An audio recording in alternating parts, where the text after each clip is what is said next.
So, to be frank, I've resisted joining politics for a long time. No? Once I hit 18, may mga nag-aalok na tumakbo, but I've always said na I want to serve not in an elected position, but whether it was an appointed position or in the private sector.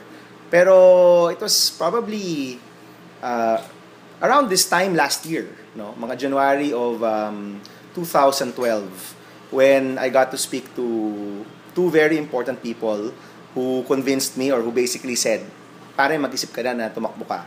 No, and these people are, one, si Senator Pangilinan, who is from UP, by the way, who himself was a youth leader when he won in 2001. He was 37 years old nung panahong yun, nung nanalo siya in 2001.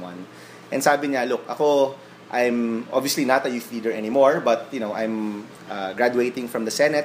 He has had 2 terms already. And he said, it's good na merong nagsisilbing representative ng kabataan, somebody in his 30s who's there.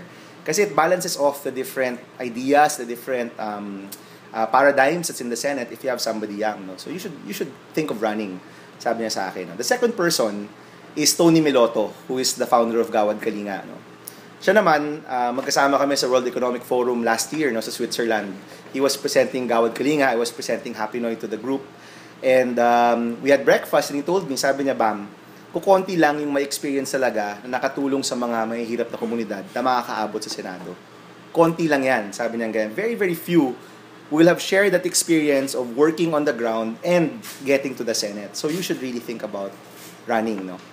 So those 2 people who I consider my mentors, si Kiko, my mentor in politics, and si Tito Tony, no, my mentor in social development.